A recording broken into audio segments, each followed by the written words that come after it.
নমস্কার। আরও একটি নতুন ভিডিওয় আপনাদের স্বাগত জানাই। আমি শ্রী বিশ্বজিৎ। আলোচনার বিষয় কর্কট রাশি, পুষ্য নক্ষত্র।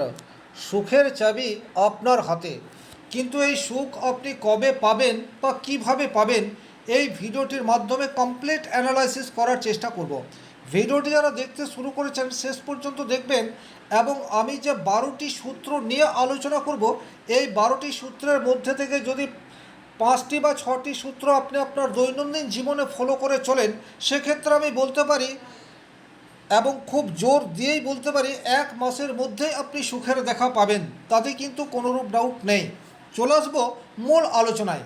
কর্কট রাশির অধিপতি গ্রহ হচ্ছে চন্দ্র, আপনারা প্রত্যেকেই জানেন, এবং পুষ্য নক্ষত্রের অধিপতি গ্রহ হচ্ছে শনিদেব।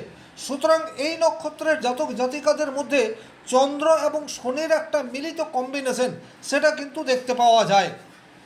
অতিরিক্ত দায়িত্বশীল, যত্ন নেওয়ার ক্ষেত্রে অন্য রাশি লগ্নের চেয়ে অনেক বেশি এগিয়ে রয়েছেন, ভীষণ রকম পরিবার কেন্দ্রিক, কিন্তু তারপরেও অতিরিক্ত চিন্তাশীল বা আত্মত্যাগী মনোভাবের জন্য প্রকৃত অর্থে সুখ পেতে হলে জীবনের বেশ কিছু ক্ষেত্রে নিয়ন্ত্রণ আনতে হবে। এইরূপ বাছাই করা নিয়ন্ত্রণের মধ্যে থেকে নাম্বার 1 যে নিয়ন্ত্রণ আপনার জীবনে সুখের দেখা আনতে পারে, সেটি হচ্ছে সবচেয়ে প্রথমে নিজের যত্ন নেওয়া। এটা আপনাকে শিখতে হবে। আপনি অনেক বেশি উদার, অপর মানুষের জন্য অনেক বেশি সময় ব্যয় করেন, কিন্তু নিজের জন্য সময় সেটা আপনি কখনোই বের করতে পারেন না। নিজের ভালো লাগা সেটাকে আপনি কোনোদিনই প্রায়োরিটি দেন না।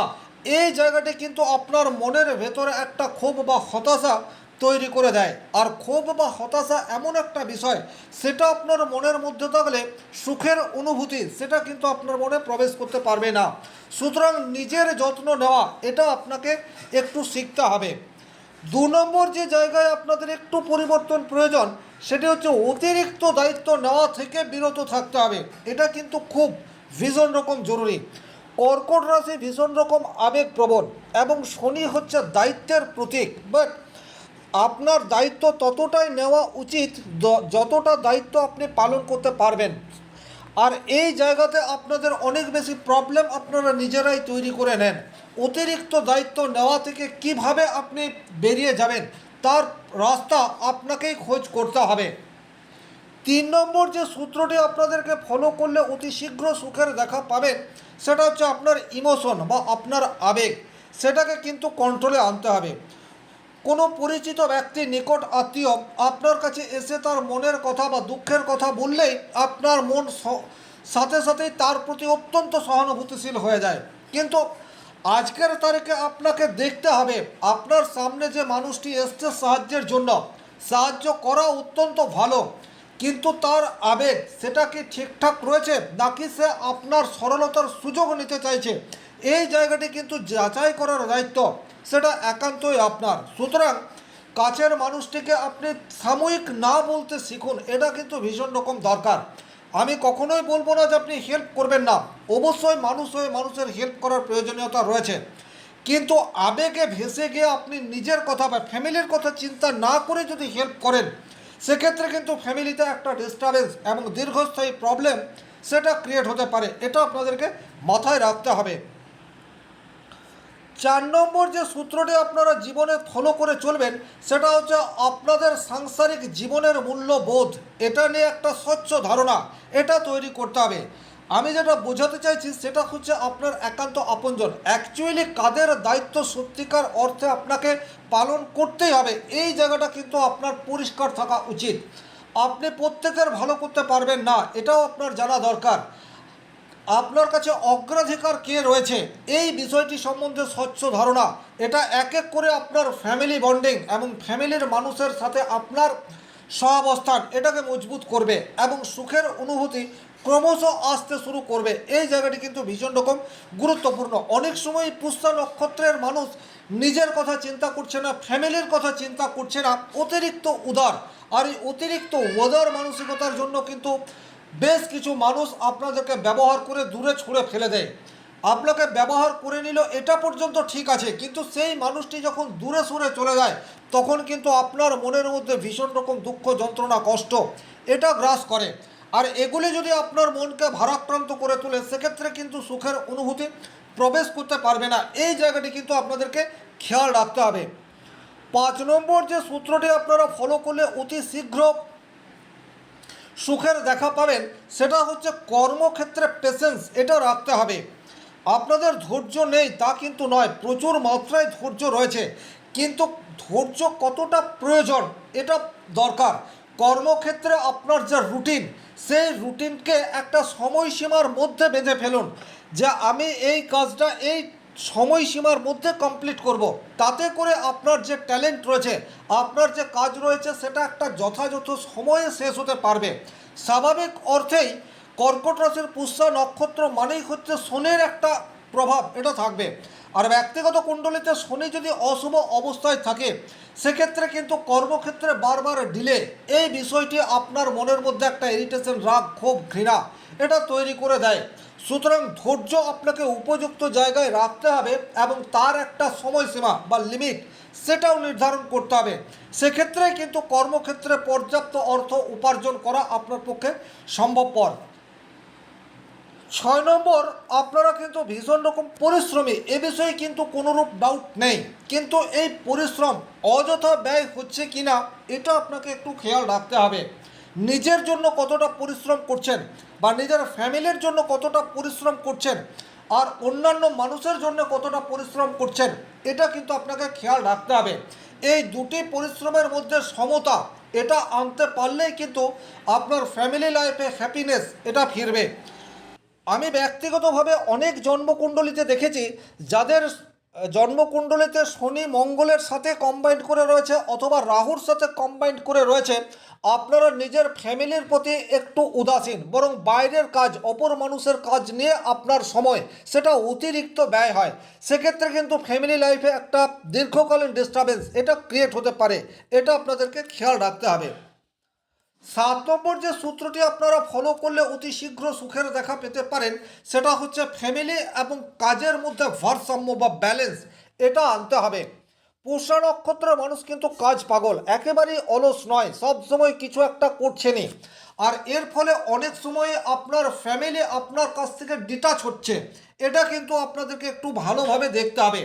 শুধু কাজ বা শুধু ফ্যামিলি নয়, কাজ এবং ফ্যামিলি এই দুটোর মধ্যে একটা ব্যালেন্স তৈরি করে চলার চেষ্টা করলেই প্রকৃত অর্থে সুখ সেটা আপনাদের জীবনে আসতে শুরু করবে। সুখের জন্য প্রচুর প্রচুর অর্থের প্রয়োজন নেই, প্রাচুর্য আপনাকে আরও বেশি লোভী করে তুলতে পারে। সংযত জীবনযাপন এবং কাজ আর ফ্যামিলির মধ্যে সঠিক ব্যালেন্স আপনার সাথে সাথে আপনার ফ্যামিলির মানুষজনকেও সুখের ঠিকানা দেখাতে পারে। 8 নম্বর যে জায়গায় আপনাদেরকে একটু সতর্ক হয়ে পথ চলতে হবে, সেটা হচ্ছে নিজের কনফিডেন্স এটাকে কিন্তু ধরে রাখতে হবে। কর্কট রাশির মানুষরা কিন্তু স্বাভাবিক অর্থে সেলফ কনফিডেন্সের একটা অভাবে ভোগে, বা অনেক সময় আপনার কাজ আপনি 100% ঠিক করতে পারেন, তারপরেও একটা কাল্পনিক ভয় আপনাকে গ্রাস করে চলে। এর ফলে কি হয়, আপনার যে লেভেলের গ্রোথ হওয়া উচিত সেই জায়গার থেকে আপনি অনেকটাই থেমে যান, এবং দিনের শেষে যখন দেখেন আপনি আপনার পরিশ্রমের যথাযথ রেজাল্ট পেলেন না, তখন কিন্তু মনের মধ্যে একটা বিতৃষ্ণা বা হতাশা এটা আসে। আর আপনার মনে যতক্ষণ হতাশা বা বিতৃষ্ণা থাকবে, ততক্ষণ পর্যন্ত সুখ আপনার কাছ থেকে দূরেই সরে থাকবে। সুতরাং এই জায়গাটিও আপনাদেরকে একটু খেয়াল রাখতে হবে। 9 নম্বর যে সূত্রটি আপনারা ফলো করে চলবেন, সেই সূত্রটি হচ্ছে নিজের আবেগ সেটাকে প্রকাশ করতে হবে। অনেক সময় কি হয়, আপনি আপনার ফ্যামিলি বা অন্যান্য মানুষজনের কথা শুনতে শুনতে নিজের চাহিদা, নিজের ভালো লাগা এটাকে প্রকাশ করেন না। আর এই যে নিজের ভালো লাগা এটাকে আপনি প্রকাশ করছেন না, একটা সময়ে কিন্তু বিস্ফোরণ ঘটে, আর তখন কিন্তু ফ্যামিলিতে একটা দীর্ঘকালীন ডিস্টারবেন্স ক্রিয়েট হয়ে যায়। কারণ আপনাদের নক্ষত্রের অধিপতি গ্রহ হচ্ছে শনিদেব, আপনারা কিছুতেই কোনো একটি ছোট্ট ঘটনাকে ভুলতে পারেন না, সেটা দীর্ঘক্ষণ আপনাদের মনের মধ্যে লালন পালন করতে থাকেন। পুরনো স্মৃতিকে আঁকড়ে ধরে অযথা একটা কষ্ট সেটা মনের মধ্যে তৈরি করা, এটা কর্কট রাশির পুষ্যা নক্ষত্রের জাতক জাতিকাদের মধ্যে বিশেষভাবে দেখতে পাওয়া যায়। যে কোনো ধরনের নেগেটিভ থট, নেগেটিভ ঘটনা সেটাকে কিন্তু মুছে ফেলতে হবে, সেটাকে আপনার মনের অলিন্দে স্থান দিলে চলবে না, এটা আপনাকে খেয়াল রাখতে হবে। অপ্রাসঙ্গিক ঘটনা ঘটে গেছে বাস, কিন্তু বর্তমান সময়ে আপনি ঠিক আছেন, সুতরাং আগের ফেলে আসা জীবনের কোনো অপ্রীতিকর ঘটনার জন্য আজকের তারিখে বা বর্তমান সময়কে আপনি উপভোগ করতে পারছেন না। তার ফলে কিন্তু অকারণে একটা রাগ, ইরিটেশন, দুঃখ, যন্ত্রণা আপনার মনকে ভারাক্রান্ত করে ফেলেছে। এই জায়গাটিও আপনাদেরকে ওয়াচ করতে হবে এবং পরবর্তী স্টেপ নিতে হবে।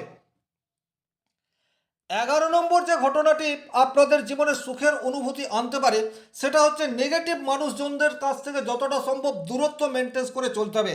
যারা শুধুমাত্র নয় নয় বা নেই, আমার এটা নেই ওটা নেই, আমার এটা হচ্ছে সেটা হচ্ছে, অর্থাৎ সব সময় নেগেটিভ কথাবার্তা বলছে, তাদের সংস্পর্শ যতটা সম্ভব এড়িয়ে চলার চেষ্টা এটা আপনাদেরকে করতে হবে।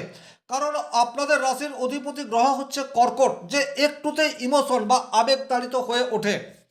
12 নম্বর যে কাজটি আপনাদেরকে কিছুটা হলেও সুখের অনুভূতি দিতে পারে, সেটা হচ্ছে আধ্যাত্মিক কাজের সাথে যুক্ত হওয়া। দেখুন, আপনাদের মধ্যে একটা ভেতর থেকে আধ্যাত্মিক টান রয়েছে। আধ্যাত্মিক টান মানে শুধুমাত্র যে পুজো অর্চনা করবেন এইরূপ বিষয় নয়। আপনারা ধ্যান করুন, জপ করুন, যে কোনো মন্দিরে যান, তাতে কোনো সমস্যা নেই, কিন্তু মানব সেবার মধ্যে দিয়েই যে আধ্যাত্মিকতার প্রকাশ, এটা আপনাদেরকে খেয়াল রাখতে হবে। যতটা সম্ভব জনকল্যাণমূলক কাজের সাথে নিজেকে যুক্ত রাখার চেষ্টা করুন। তাতে করে কিন্তু আপনাদের মনের মধ্যে যে দুঃখ, যন্ত্রণা, ক্ষোভ, না পাওয়া, হতাশা, ঘৃণা জন্মে রয়েছে, সেগুলি আস্তে আস্তে মিনিমাইজ হতে থাকবে। আর এই নেগেটিভ থটগুলি যত বেশি মিনিমাইজ হতে থাকবে, সুখের অনুভূতি আস্তে আস্তে করে আপনার মস্তিষ্কের মধ্যে প্রবেশ করতে থাকবে। একটা কথা সবসময় খেয়াল রাখবেন, একটা জায়গাতেই সুখ এবং রাগ, ইরিটেশন, দুঃখ থাকতে পারে না। সুতরাং এই যে নেগেটিভ বিষয়গুলি রয়েছে, এই নেগেটিভ বিষয়গুলিকে কিভাবে আপনি বিতাড়িত করতে পারেন তার পন্থা আপনাকে অবলম্বন করতে হবে। সেক্ষেত্রেই কিন্তু খুব দ্রুত আপনি সুখের সন্নিধান বা সুখের ঠিকানা পেতে পারেন। এই যে 12টি সূত্র নিয়ে আমি আলোচনা করলাম, আপনার দৈনন্দিন জীবনে যদি 5-6টি সূত্রকে আপনি ফলো করে চলেন, আমি জোর দিয়ে বলতে পারি 1 মাসের মধ্যেই সুখের ইনক্রিজ আপনার মনের মধ্যে আসতে শুরু করবে। এই আশা রেখে আজকের ভিডিও এখানেই শেষ করব। ব্যক্তিগতভাবে নিজের জন্মকুণ্ডলী অধ্যয়ন করতে চাইলে স্ক্রিনে দেওয়া নাম্বারটি সংগ্রহ করে যোগাযোগ করতে পারেন।